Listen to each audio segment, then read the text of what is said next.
It was very ambitious. I mean, compared to the first Alien, which was very small and claustrophobic, this was a big, kind of heart-pounding version of Alien. The budget this movie was slated at and the movie that they were trying to make was very ambitious. There was a feeling that we were working on something that was going to be a landmark and that whatever we had to go through would be worth it.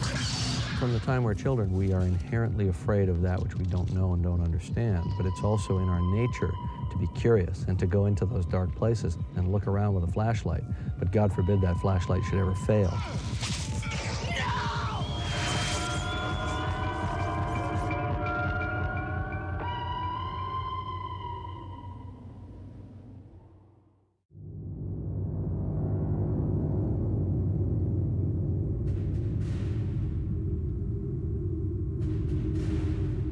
Ridley Scott made this film that I think just stunned the world, and I was one of the people who was stunned by it when I saw it. And a few years later, when I became a filmmaker myself, I actually, saw an opportunity when I was asked to write the second one to, I wanted to make a film like that. I was so impressed by the world that he created, the characters that he created, and the design. But I think that there are many accomplishments in that first film, and he really set the bar very high for science fiction in general. We had been planning on doing a sequel, right away. Well, Alan Ladd was there talking about it already. And then he left, and I think this was when Marvin Davis bought the studio, and there was Norman Levy, who was running it, and Sherry Lansing, I guess. She had less to do with it. It was Norman Levy who was really opposed to it, I was later told. And they just didn't want to do it. And, so we weren't pushing for it. We didn't, we had an idea about how to do it, and we had, thought they should do it, but we didn't think that was really,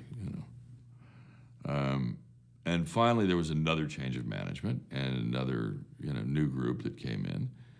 And one of them stopped me in the parking lot when he said, I knew him, said, you guys have been talking about Alien, he said you had, so what do you want to do? So I kind of told him the story that was a cross between Southern Comfort that Walter and I had made since and the Magnificent Seven that we were working on at the moment. And he said, great, that sounds fine. Good. So we all had a meeting, and we were on. When we were casting Terminator and we found Arnold Schwarzenegger, we were going to start shooting in summer of 1983, and we were going to shoot in Toronto. However, Dino De Laurentiis had a preemptive option on Arnold to star in Conan 2, The Destroyer. He'd already made the big hit Conan the Barbarian, and he preempted Arnold to star in that film, which meant that we couldn't start shooting for about 9 months. Now, that wasn't enough time to do another movie, but it was enough time for Jim to take on a writing assignment. I had met Jim Cameron because Larry Wilson, who was our head of development, sent me this pile of scripts with a big recommendation for The Terminator. And so I read The Terminator, and I thought it was real good. And then at one point, I think when we really were now looking for a writer on Alien 2, I thought, well, why not him? He'd probably be he knows this movie, back the first one probably better than I do, backwards and forwards, So I asked him if he wanted to write that, and he did. And I tried to get Fox then to take an option on him as a director. They didn't. And he, wrote a draft of Alien, and then he went off to make The Terminator. By the time we started shooting, however, he'd written about 90 pages, and he was still in the second act, and it wasn't a completed script.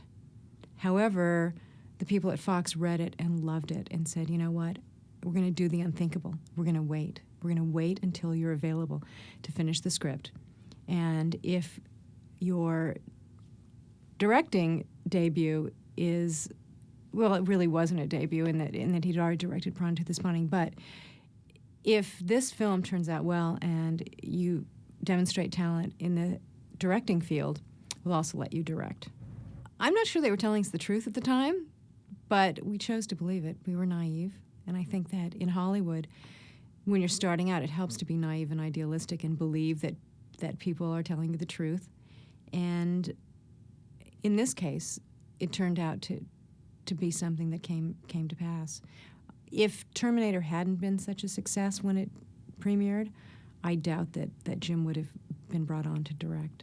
I had worked for Roger Corman at his studio in Venice, and we did a film called Galaxy of Terror, which was Roger's definitive paean, to be charitable, to Alien. And I had worked on that film with some people that are actually involved in this production, and studied the design of the film.